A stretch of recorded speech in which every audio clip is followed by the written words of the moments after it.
All righty, I hope everyone can see that. All right, welcome so much everyone for coming on tonight. We'll be talking about our Housing Abundance Amendment, which is something that we have been planning for a little while for Boston.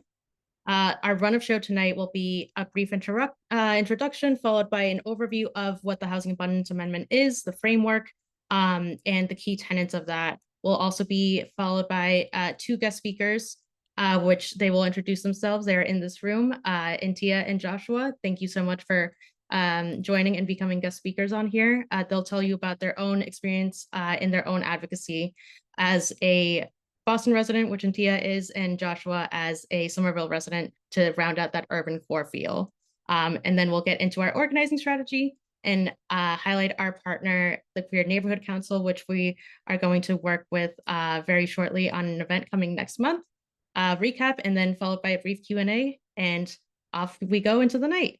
So without further ado, here's the introduction. Jesse Kanson-Beninoff, our ED, will be handling this side here. Jesse? Yeah, thanks, Elvira. It's good to virtually see folks tonight. Happy to see so many folks who are interested in this conversation. So, at Abundant Housing Massachusetts, yeah, we are a statewide organization focused on how do we make sure that we're tackling one of the most existential crises in our Commonwealth today, which is, the utter lack of homes for people at all income levels and all stages of life. We do a lot of work at the State House, been, really focused on implementing the MBTA Communities Act in communities around the region, and, had a big hand to play in the recent statewide legalization of accessory dwelling units, across Massachusetts. Certainly, as folks know, we have an extreme shortage of homes in Massachusetts, right? The Healy administration estimates that we need to build at least 222,000 homes over the next 10 years just to meet the expected demand for housing. As demographic changes happen, we may need to build even more. We are falling short of that, and certainly it's a regional and, in fact, a statewide need, which is why things like the MBTA Communities Act, the legalization of ADUs statewide, and other strategies that we as Abundant Housing are pushing at the State House are really important. But we can't leave Boston out of the conversation. Boston is the largest city in Massachusetts.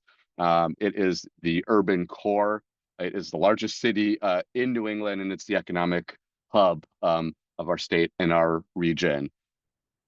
When we talk about things like the MBTA Communities Act, the legalization of ADUs, and other zoning reforms that may happen at the state level, the reality is they do not apply to the city of Boston. The city of Boston has a different zoning enabling act than the 350 other cities and towns in Massachusetts, which is why those things don't apply here. Boston really has its own control over its own zoning.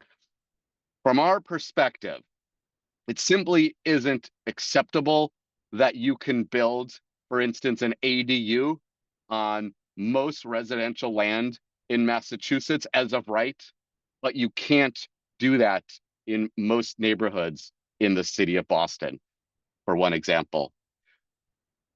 Boston needs to build more homes. Boston needs to have the regulatory framework to make that happen.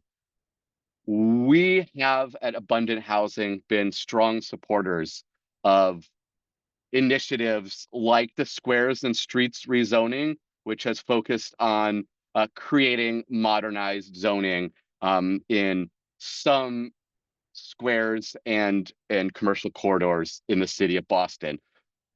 But that process has gone too slowly. Although it was launched 2 years ago as of date, only Rosendale Village has been upzoned under the Squares and Streets program.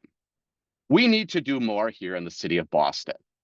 2 years ago, the Boston Planning and Development Association, now the Boston Planning Department, hired Sarah Bronin to do an analysis of the Boston zoning code. And what she said is that the Boston zoning code is bloated, outdated, inconsistent, and inequitable. We have one of the, if not the most complex zoning code in of major cities in the United States of America. The size of our zoning code at 4,000 pages is longer than many, really all of our peer cities, peer-sized cities. Our zoning code is even longer than the zoning code of New York City. That just speaks to some of the complexity here.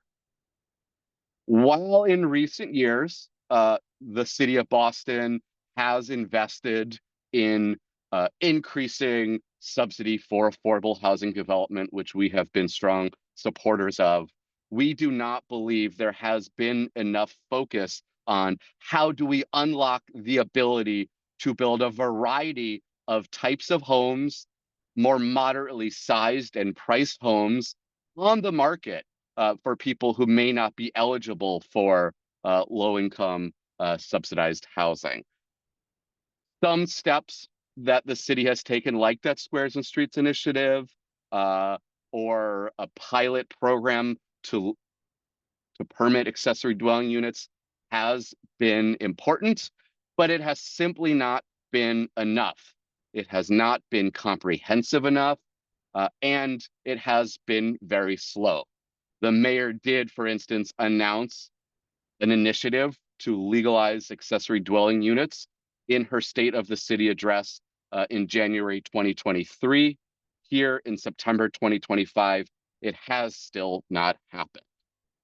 We need to try to move the conversation around zoning in the city of Boston, moving away from what is a really neighborhood by neighborhood approach to zoning, and recognize that we are one city, that we need housing in neighborhoods across the city, and that there should be no neighborhoods that are off limits to the creation of new homes for Boston residents.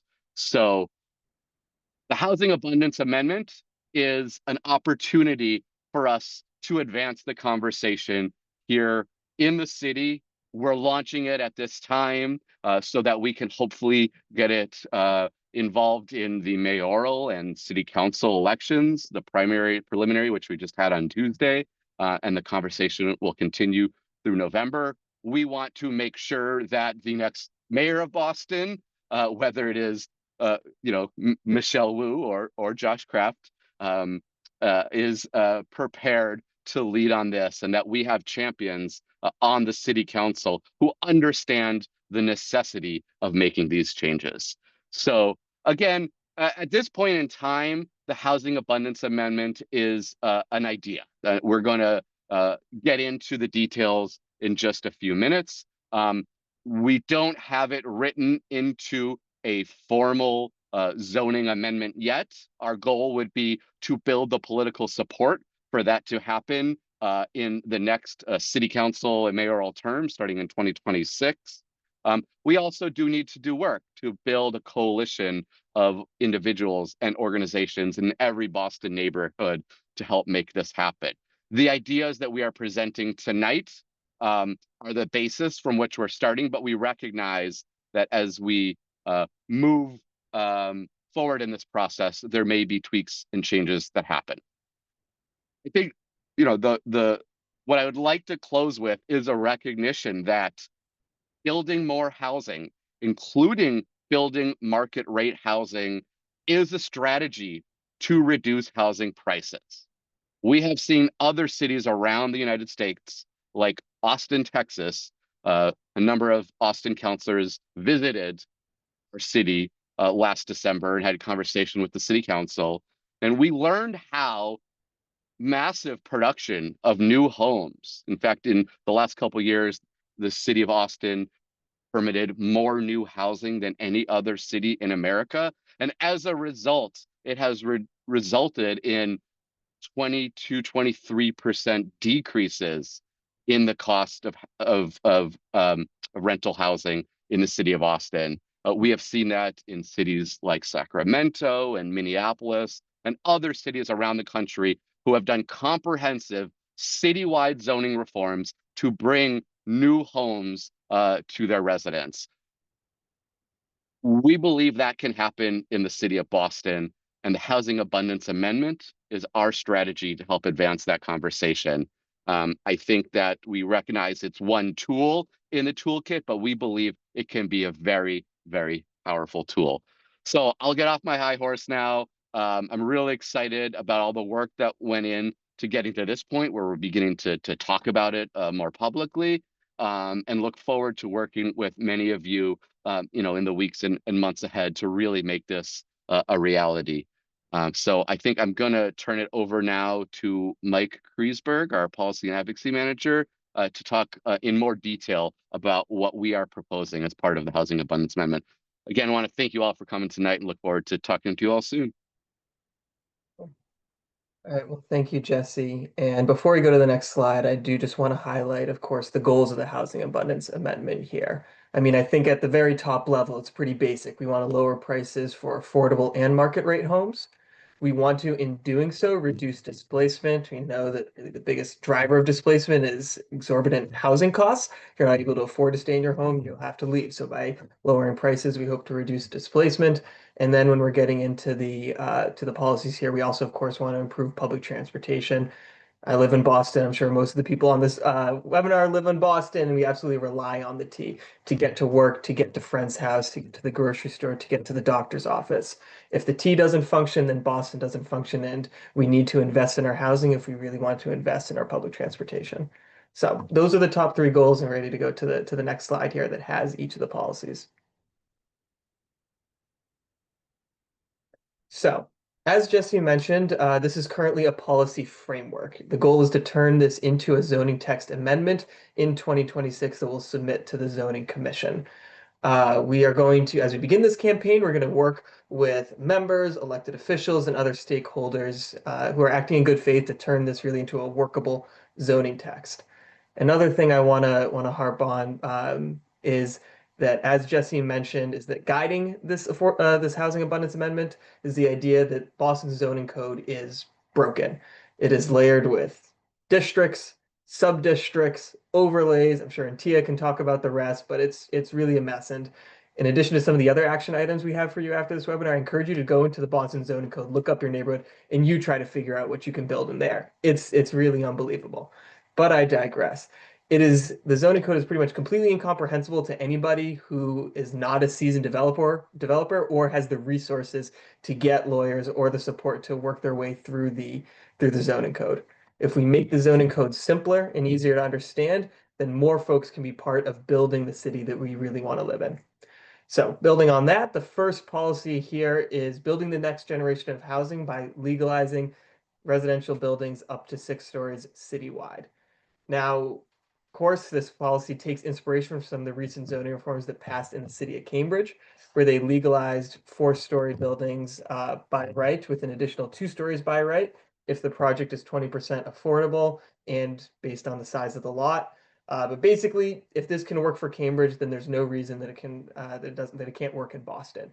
We have a very similar built environment, similar public transportation, similar housing stock. We can't keep getting lapped by other cities nearby and other cities across the country. And then also in proposing legalizing buildings up to 4 stories citywide, trying to take inspiration from Boston's own history and the legacy of the triple decker. A century ago, the triple decker was the working class Boston home because they were easy to build. These buildings provided and still do provide affordable, stable housing for generations of Bostonians. And we really need the next generation of triple decker. To get there, we're going to have to allow that and allow even a little bit more so that we can have the housing that we need to accommodate our growing population and because of the added benefits that more housing will bring. 6 stories is kind of the right place to start because of some intricacies with the building code and its alignment with some of the built environment already in Boston. All right, moving on to the second policy here. Second policy is kind of similar to the first, but this is really focused around transit and kind of alludes to those goals that we talked about earlier with trying to improve our public transportation while also building the homes that we need. So this policy here would be legalizing residential buildings up to 12 stories within a half mile of public transit. We simply need more homes near our public transportation system. There's a recent report from Boston Indicators, from the Boston Foundation and Transit Matters that looks at Greater Boston, but does also look at the city of Boston itself and really shows that we don't build enough housing around our public transportation to support a high functioning system. It's pretty straightforward. If people live close to the T, they're going to ride the T more. And when people ride the T more, then the T is able to invest in its infrastructure, improve service, improve reliability, and more people will ride the T, and it becomes a better loop than the current loop that we see. The reason we go up to 12 stories, again, it has to do with building materials and the types of materials that are needed above 12 stories and how the cost can really begin to balloon after that. And so we feel that 12 stories is an appropriate place to start when thinking about building housing near public transportation. The third policy has to do with parking, which is, I think, probably one of the favorite issues for pro-housing advocates, and we want to do that here in the city of Boston by removing arbitrary and wasteful minimum parking mandates. Some of you might remember that a few years ago, the city of Boston actually already did this for affordable housing developments, and so we're proposing expanding that to all new residential developments. There's really a ton of research, both from Greater Boston itself and then really around the country, showing what the impacts of minimum parking requirements are. Won't get into the details, but they're really more expensive homes, wasted space from underutilized parking lots, and sprawling car-dependent neighborhoods. And also, I have to say it that just because we propose removing parking minimums, that doesn't necessarily mean that parking will be taken away or that a home builder doesn't build any new parking for their new development. It simply allows the home builder to build the amount of parking that actually matches the needs of the people who are going to be living there.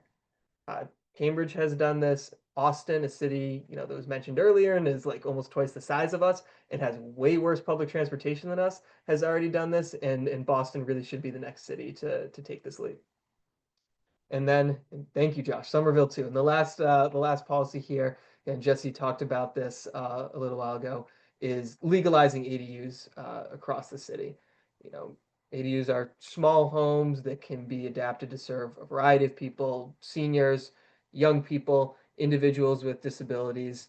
Allowing them will provide some relief to our really tight rental market and can also help homeowners build wealth and provide affordable living space for a friend, a family member, or themselves if they want to downsize into that unit and then rent out the rest of the home.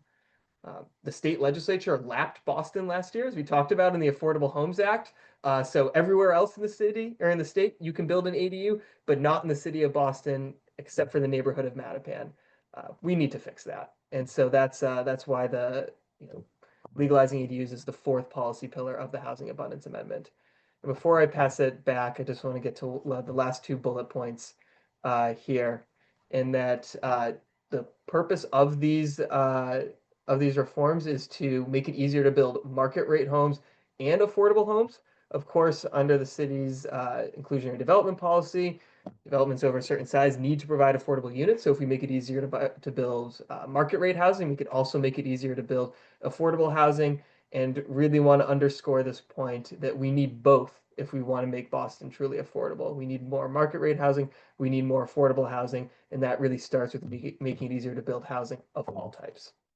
So that's the overview of the Housing Abundance Amendment. I'm looking forward to working with our members, city stakeholders, to providing a little bit more color and nuance to all these as we turn it from a high-level policy document into a zoning text. But I'm really excited that we're able to formally launch this today.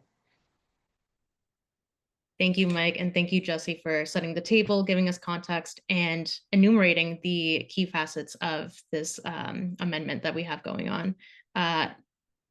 And yes, now we have our guest speakers coming in to give us some real-world examples, real-world dynamics and feels on how this would impact the body of work, their body of advocacy, and how this would touch their own personal lives, like how this would touch our lives. So we have Antia from Boston on for the affordable housing side, as she is the VP of Real Estate at Madison Park Development Corp. And we also have Joshua from Somerville YIMBY, steering committee member. These are both proud AMA members. And I'll just give it up to both of you to introduce yourselves and enumerate how this would impact your advocacy. Great, thanks. Should I just go first with my whole spiel? Sure, go for it. So hi, everyone. Thanks for joining tonight. My name is Inti Ambrogi-Saza. I come to this conversation wearing a bunch of different hats. I'm a Boston resident, vice president of a community development corporation, and in my work at Madison Park, I'm in the process of trying to steward more than 500 new construction homes through a real estate development pipeline. And I also have served on that Article 80 steering committee. So from all of those perspectives, from practitioner to policy advocate to resident, I see every day how the rules that are in place make it harder to deliver affordable housing at the scale that Boston needs, and any housing at the scale that Boston needs. Zoning barriers, duplicative reviews, unpredictable processes. A big piece of it actually is, and maybe it's sort of like a secondary result, is that the current zoning dynamic opens up virtually every project in the city of Boston to legal risk as well. So, you know, if you have to get a zoning variance, you also are subject to an appeal to that zoning variance. And so, you know, I've experienced firsthand in my work going through that litigation process and having to spend hundreds of thousands of dollars in legal fees for cases that ultimately get dismissed without merit. But you're just opened up to that risk just based on the fact that you have to get a variance for virtually every project in the city of Boston. To give some sort of concrete numbers that I think might help contextualize the problem a little bit further. The last time Madison Park developed a 21 unit affordable rental housing project and those units came online, we had 3,000 applicants for 21 units of housing. And then last that I checked with our property manager about what our wait list is for the 1,000 units in that portfolio, I was told that we had over 10,000 families waiting for an opening in our units. And at some of our properties, we have turnover rates of like 1 or 2%. So obviously that's, you know, those houses are not becoming available for those families in any kind of timely or predictable way. So because of all of that, I find the housing abundance amendment really compelling. I think if anything like this were to be adopted, it would be transformative in terms of the predictability and speed, which would lower the cost of development, both for nonprofit developers like Madison Park and for for-profit market rate development as well. It creates the flexibility through tools like the accessory dwelling units and reduced parking minimums that basically help to unlock previously undevelopable land, right? So I think it's really important to remember that there is all this land that doesn't have housing on it, that could have housing on it if the as of right zoning kind of allowed for that to be imagined at those locations. I also think, you know, it's interesting. There's this term nationwide that I'm sure a lot of you folks know of naturally occurring affordable housing. And it's one of those terms that in the Boston context is almost like a delusional thing to say out loud because we don't have it. And so I think this kind of vision is something that allows us to dream in that direction again of what would it look like to be in a city that might try to develop naturally occurring affordable housing, which right now just isn't even worth thinking about. And also by expanding the supply more broadly, it's going to take pressure off of the super limited, deed restricted, subsidized units like the ones that I develop in my work, but also lead to more inclusionary development policy units in association with any housing that's produced, as was stated earlier. So I do want to acknowledge that I think, you know, any citywide reform that has really sort of punchy and digestible points like the ones that have been described here is going to feel like a blunt tool to a lot of people. And so as a community development practitioner and as a resident of Boston, you know, I care a lot, and I also hear a lot about these sort of micro neighborhood block level concerns of people really wanting to preserve, you know, neighborhood character of places that are beloved to them and really well known to them. And so, you know, we will have to contend with that point of view and work really hard, as Jesse was saying, to kind of win hearts and minds on starting this conversation and bringing people along, because there will realistically be resistance of that type, and it's going to be well-intentioned and well-founded in a lot of ways. And so, you know, it's on us to try to both to build the nuance into the framework and to bring people along and make them believe that there is something better on the other side, even if, you know, they're not convinced. So to me, the value here is really the scale and the ambition of this kind of a framework. And also this invitation to create a citywide conversation that's going to allow for more renters, younger residents, and people who are actually looking for housing options on a regular basis to get involved in the conversation. I'll just give a shout out to anyone who just survived a September 1 move, as I did, right? So like, I'm like, we're the ones who really know the struggle. Like, if you didn't move on September 1st in the last few years, you know, maybe you don't really understand how hard the housing conditions are right now for residents.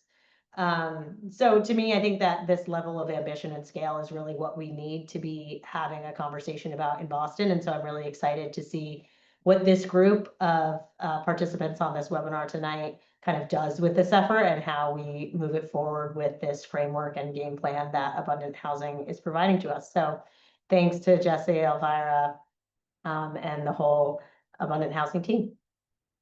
I'll hand it over to Josh. Hi, I'm Joshua Mischel. I am one of the Somerville YIMBY steering committee members. We have our own kind of process going on over here. We actually redid our zoning about 5 years ago, simplified down to like 17-ish zones, which has actually made it a lot more accessible for people like us to actually get in and change things. And I'm really excited to see that Boston's going forward with actually pairing that, or almost trying to get Boston to pair that with an upzoning. For us, that was a missed opportunity to really get a step in and get going. And that way you guys will kind of get yourselves going fast without having to wait for additional cycles of cleaning things up. And it's good to see, I'm really glad to see that you guys are also following Cambridge's lead in 6 stories by right. That creates a very large opportunity for a lot of places in the city, and also really represents a strong leadership that allows us advocates outside of Boston to be like, hey, you know, there's actually change happening in other places, and it actually makes it more palatable, we find, for politicians to not move first. Some of them like to follow, and by having people to follow, that really does help sway things. So we're really excited to see that this is starting to get going. And of course, there's the actual fact of once this actually gets going, it will have a big impact on the whole region. Like, this will start to really reduce housing pressure everywhere. Removing parking minimums will start to change that modal shift away from cars, not just by transportation, but hopefully also by bikes too. Yeah, so we are very excited over here to see that I'm starting to really push on Boston to make changes too. Thank you so much. Give a virtual round of applause to our panelists, huh? They're amazing. Thank you so much for giving your perspective and your breadth of knowledge with us tonight. I believe that is very, very invaluable. So thank you again. And yeah, hold your questions until the end for our Q&A session. And we'll keep it going for the sake of time. So as many have alluded on this call tonight, the campaign goals for the Housing Abundance Amendment are, of course, to elevate the 4 key tenets to City Hall, meaning Mayor Wu, if she were to continue onto another term, or Josh Kraft, whoever the mayor may be, as well as a brand new city council in the upcoming year, and really just elevating this to planning department staff as well that are often siloed out of the conversation, even though they create a lot of the body of work here. So I want to give a shout out to all the city staffers, because you are so important. You are the backbone of what gets done. So thank you. And as we were alluding to this as well, we're trying to put all of this amorphous ideas of what we've been talking about internally and now publicly with you all tonight on this call, and really craft it into a zoning amendment for the upcoming year, so that we can really start hitting the ground running with this and having this be a conversation that opens up so many windows and doors and homes. And most importantly, I just want to finish off with the campaign goal of establishing that Boston does have a strong pro-housing constituency. We are here, obviously. We're all here tonight on a random Thursday evening, which thank you again for doing so. I know there might be so many better things to do on any given night, but thank you for being here. Thank you for caring. And thank you for being a part of this pro-housing voice and pro-housing constituency that we are determined to show that we're here, we're present, and we want to get stuff done. And moving on to our organizing strategy, that's where all of you come in. And I'm super excited to go over all of this. As the Greater Boston organizer, I am excited to dive into all of these actions with you as well. So first up, we have something that is a low lift, but super effective and honestly pretty casual. And that's hosting what we call at AMA a Boston Community Connect. So this is our version of a house party, which you may have heard in different iterations of a house party in college, political house party. This is kind of a mishmash of the two to really get community buy-in. So a house party can be hosted at your own home if you feel comfortable, at a neighborhood bar, at a public park, or any venue that you feel comfortable in executing to get all of your network, friends, neighbors, community to come in and really sit down and talk about this, talk about concerns, ideas, where can we go from here? That is hyperlinked here and also in the chat below with all the action items that we can take. And as well as the letter writing campaign, this will be an online tool to publicly show support in favor of the Housing Abundance Amendment framework. It is a sign-on letter as of right now, just to gather support and say, hey, we're here, we're present. These are the 4 tenants. This is something that I think we can do in the city of Boston as an individual. So that is part of our larger organizing strategy.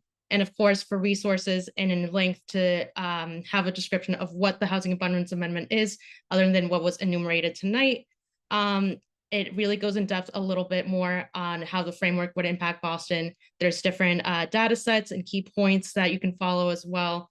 Very informative and more drawn out into detail.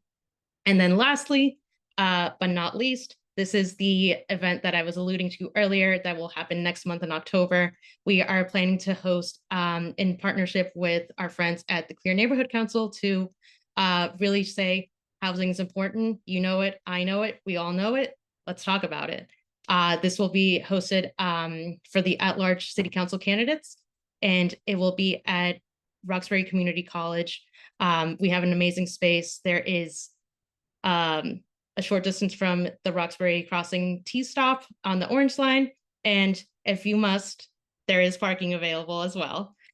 So that is going on Thursday, October 9th at 6 p.m. It will be in person. We hope to see you there. And without further ado, I'll stop sharing my screen and pass it on to Jack from the Queer Neighborhood Council in just 1 second.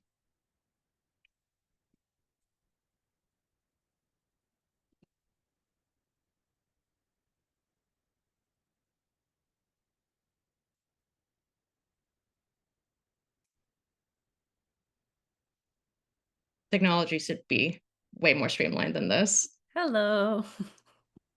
Hi, Jack. Thank you for joining tonight. Yes, thank you so much for having me. Let me get my slideshow up.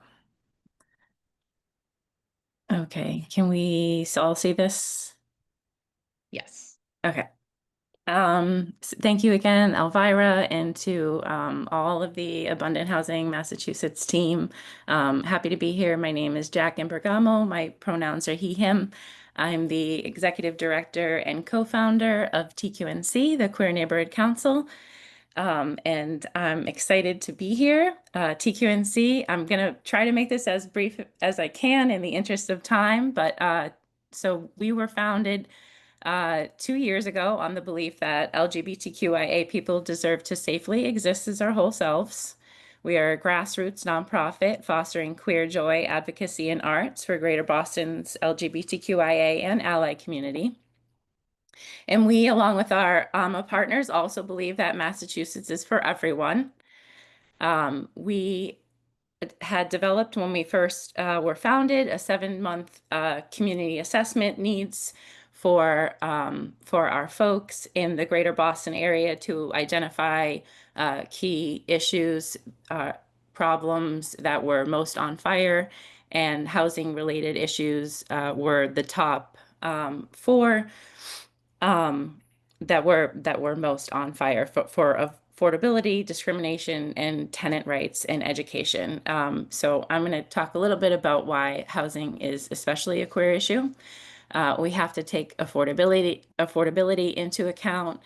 We can see by this statistic that LGBTQ folks in Massachusetts, 13% of them are experiencing poverty, as opposed to 9% of their cis straight counterparts. And as I said before, queer discrimination was one of the highest rating problems that we saw in our community needs assessment. If you're asking yourself, well, but we're in Massachusetts, we're in Boston, it's so friendly and welcoming here. We do still have homophobia and transphobia, and are still experiencing queer discrimination, especially when trying to get access to housing. When talking about queer discrimination, we have to look at intersectional identities. Being queer exacerbates the experiences of marginalized communities. We can see here that queer people of color were 138% more likely to experience discrimination affecting their ability to rent or purchase a home. And this was from a 2020 national survey, so I'm sure that the numbers have increased. We can see here that over 1 in 4 LGBTQ youth reported experiencing homelessness or housing instability at some point in their lives. And the bottom statistic from the 2022 youth count showed that 30% of unaccompanied youth and young adults are queer in Massachusetts. When looking at queer youth homelessness, there was a 28% increase in just 1 year by HUD's annual count from 2023. Again, a lot of these are likely outdated statistics, especially considering the current administration. And we at TQNC also believe housing is a human right, but trans people are having to fight to be seen as human. We're under attack across the United States.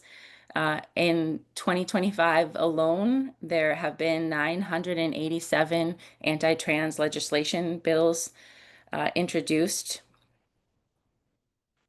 So to wrap it up, we want to see more housing in Massachusetts. We believe that Massachusetts can be a safe haven for queer people as long as we can afford to live here. Thank you. Thank you so much, Jack. Amazing presentation. I will kick it back to my own slides in just a second. Here we go. Zoom is not my friend today. I am so sorry, everybody. Thank you for your patience. All right, here we go. Thank you for that, Jack.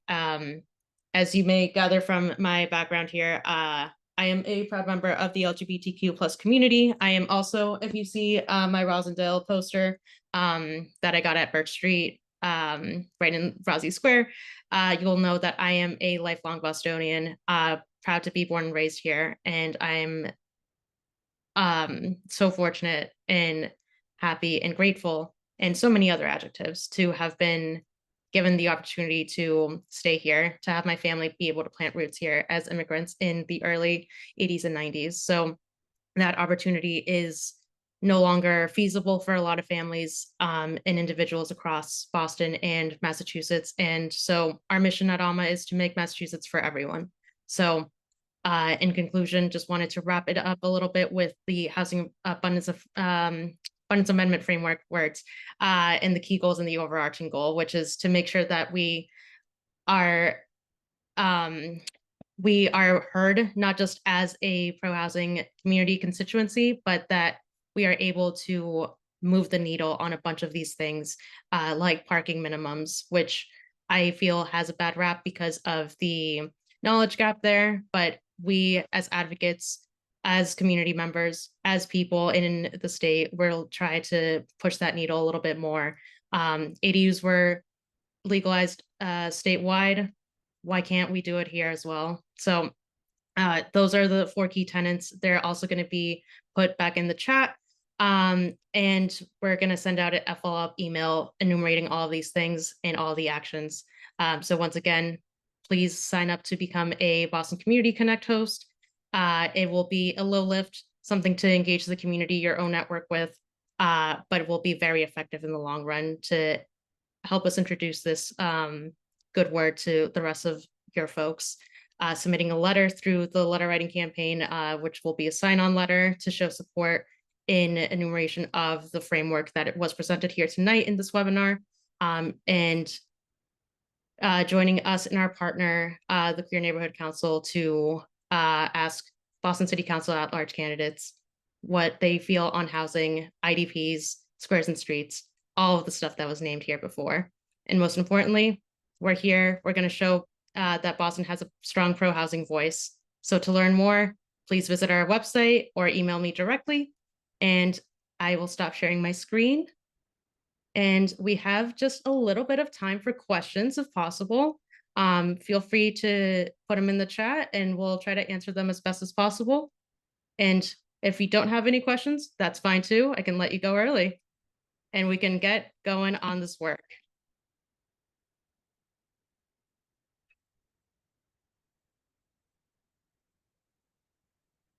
Just trying to see if anybody has a question or not. And also, questions are not only answered here, they can be answered via email, via our website. Please reach out. We would love to be able to have you in a volunteer capacity and as a capacity to grow this movement together. As I've said before tonight, community is everything. We must have community here.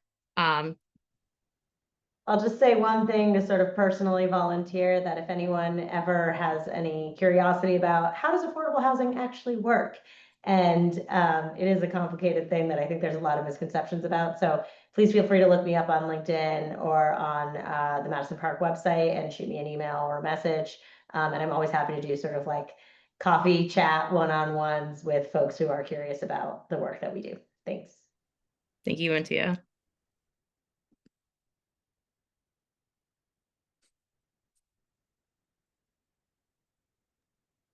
Elvira, just highlighting a question in the chat, we have Chris Vaughn who says, I imagine we will get questions about our position on squares and streets vis-a-vis this proposal. Is this meant to replace squares and streets or complement it? Good question, Chris. This is meant to complement it. So when we set out to have this publicly announced, we're not hoping to butt heads with City Hall, whoever it might be in power, at the mayoral level or at the city council level. We want to be able to work on this together. So the idea is to have this be concepts that will turn into framework, but not interact with what has been already planned. As you may all know, Squares and Streets took about 2 years into fruition at Rosendale Square to be upzoned and finally get that passed. So we are hoping that by introducing these key tenets in a zoning text amendment, that we will be able to push the timeline to be shorter, faster, and more transparent for all residents.